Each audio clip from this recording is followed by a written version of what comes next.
வெள்ளூர் திருக்காமேஸ்வரர் கோவில். மகாலட்சுமி சிவபெருமானிடம் ஐஸ்வர்ய மகுடம் பெற்ற தலம் இது. திருச்சி மாவட்டம் குணசீலம் கோவிலை அடுத்து முசிறிக்கு அருகில் உள்ள ஊர் வெள்ளூர் ஆகும். இத்தலத்து இறைவன் திருக்காமேஸ்வரர், இறைவி சிவகாம சுந்தரி ஆவார். வேறு எந்த சிவாலயத்திலும் இல்லாத வகையில் இங்கே மகாலட்சுமி கோவில் கொண்டிருப்பது இத்தலத்தின் தனிச்சிறப்பாகும். கோவிலின் குபேர பாகத்தில் மகாலட்சுமி தவம் செய்யும் கோலத்தில் ஐஸ்வர்ய மகாலட்சுமி என்ற திருநாமத்தோடு சிவலிங்கத்துடன் கூடிய ஸ்ரீவத்ச முத்திரை பதித்த ஐஸ்வர்ய மகுடத்தை தலையில் சூட்டியவாறு பக்தர்களுக்கு அருள் பாலித்து வருகிறார். தேவர்களும் அசுரர்களும் அமிர்தம் வேண்டி பார்க்கடலை கடைந்தனர். அந்த அமிர்தம் தேவர்களுக்கு மட்டுமே கொடுக்கப்பட வேண்டும் என எண்ணிய மகாவிஷ்ணு மோகினி அவதாரம் எடுத்தார். அசுரர்களை மயக்கி லவண சமுத்திரம் எனும் உப்பு நிறைந்த கடலில் அசுரர்களை மூர்ச்சையாகும்படி செய்துவிட்டு திரும்பும்போது சிவபெருமானின் பார்வையில் மோகினி தென்பட்டாள். மோகினியின் அழகை கண்டு சிவபெருமான் மோகிக்க ஹரிஹரபுத்திரர் எனும் ஐயப்பன் அவதரித்தார்.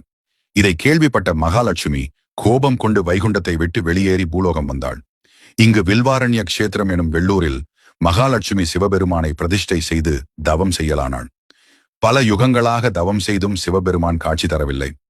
உடனே மகாலட்சுமி தன்னை வில்வமரமாக மாற்றிக்கொண்டு சிவலிங்க திருமேனியில் வில்வமழையாக பொழிந்து சிவபூஜை செய்தாள்.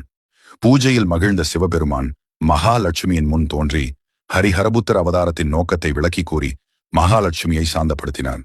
பின் மகாலட்சுமியை ஸ்ரீவத்ச முத்திரையுடன் கூடிய சால கிராமமாக மாற்றி மகாவிஷ்ணுவின் இதயத்தில் அமரச் செய்து மகாவிஷ்ணுவின் திருமார்பில் நிரந்தரமாக இடம்பெற செய்தார்.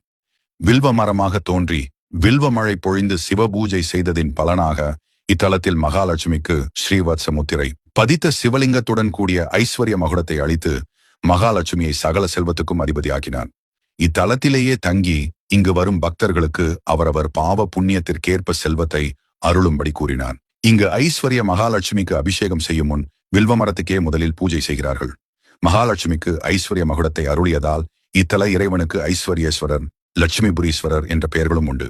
சுக்கிரன் ஈசனை வழிபட்டு யோகத்திற்கு அதிபதியானதும் குபேரன் தனாதிபதியானதும் இத்தலத்தில்தான் என தலபுராணம் கூறுகிறது. 33 தேவர்களும் தினமும் ஆகாய மார்க்கமாக இங்கு வந்து ஈசனை வழிபடுவதாக ஓலைச்சுவடிகளில் காணப்படுகிறது. ஈசன் மன்மதனை மன்னித்து அரூப அழகுடலை அளித்ததால் சிவபிரான் திருக்காமேஸ்வரர் என்றும், மன்மதனுக்கு வைத்தியம் அருளியதால் வைத்தியநாதராகவும் பெயர் பெற்றார்.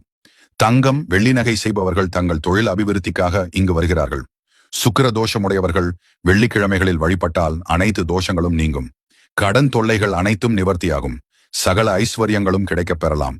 தாமரை மலர் சாற்றி அட்சய திருதியை அன்று மகாலட்சுமியை வழிபட்டால் சகல செல்வங்களும் பெருகும் என்பது பக்தர்களின் நம்பிக்கை.